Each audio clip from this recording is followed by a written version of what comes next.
मैं 34 साल का शादीशुदा आदमी हूँ। नाम साहिल अग्रवाल, बरेली शहर से हूँ। ये कहानी आज से 12 साल पहले की है। ये बात तब की है जब मैं कॉलेज जाया करता था। उस वक्त मैं अपने कॉलेज का नेता भी था और दबदबा भी ठीक ठाक था अपने क्षेत्र में। मैं बॉडी बिल्डिंग करता था तो शरीर भी सुडौल था, सो सब मुझ पर इसके लिए भी फिदा रहते थे। मैं अमीर घर से था। सभी लोग पास के फरीदपुर कस्बे में रहते थे। पापा ने एक कोठी बरेली में ले रखी थी जिसमें मैं अकेले रहता था और एक नौकर साथ में था। जिंदगी अच्छी चल रही थी।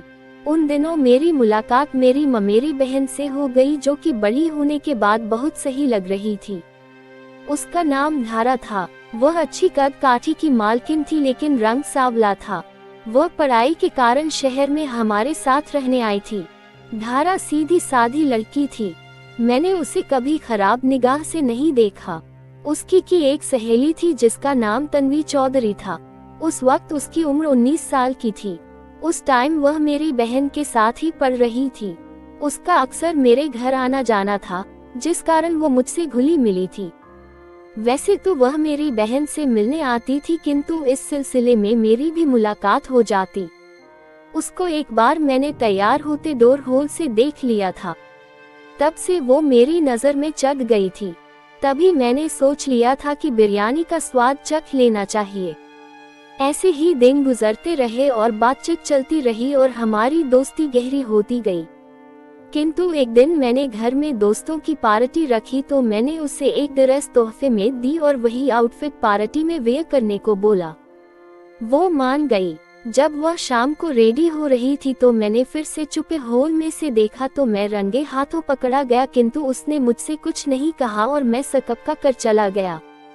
जब मैंने मुड़कर देखा तो वह मुस्कुरा रही थी, तो मुझे ये ग्रीन सिग्नल जैसा लगा। पार्टी में वह काफी देर तक मुझसे बात करती रही और एक हेल्प भी मांगी। दरअसल उसके कॉलेज में कोई उसे तंग करता था, जिससे वो दुखी हो गई थी, तो उसने मुझसे मदद मांगी।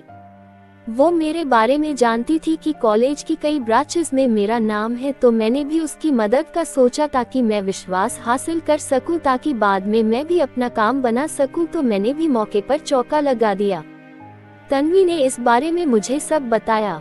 क्योंकि मेरी उससे अच्छी बॉन्डिंग भी थी और उस टाइम मैं राजनीति में था, मेरे मन में लड्डू फूटा कि सही मौका है चौका मारने का।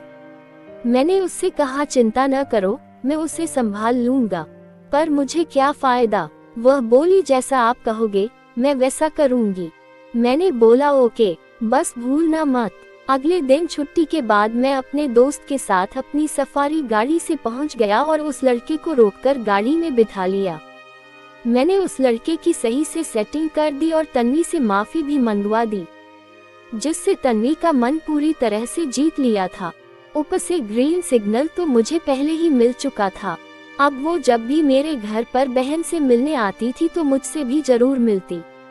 एक दिन उसे मेरी बहन के साथ एक प्रोग्राम में जाना था। प्रोग्राम मेरे कॉलोनी में ही था। जब तन्वी घर आई तब मेरी बहन तैयार थी। वो बोली, तू तैयार होकर आ जाना, मैं पार्टी में जा रही हूँ। मेरी बहन ये बोलकर तेजी से पार्टी में चली गई। अब घर में मैं और वो ही घर में बचे थे। जब वो तैयार हो रही थी तो इस बार उसे पता था कि मैं अपना काम करूंगा।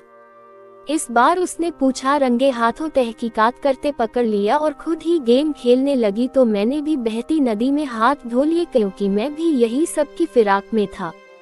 किंतु उस दिन ज्यादा वक्त नहीं था, क्योंकि उसे पार्टी अटेंड करनी थी। किंतु अगले दिन बहाने से वो आए और वही पाई ककने रुक गई। मैंने उस दिन अच्छे ले गेम खेली थी और कई बार यह गेम चलता रहा था, किंतु मेरी ममेरी बहन को नहीं पता। मुझे डर लगता है कि उसे पता चलेगा तो वह कोई हंगामा न कर दे। कहानी पसंद आने पर वीडियो को लाइक, सब्सक्राइब और एक अच्छा सा कमेंट जरूर करें।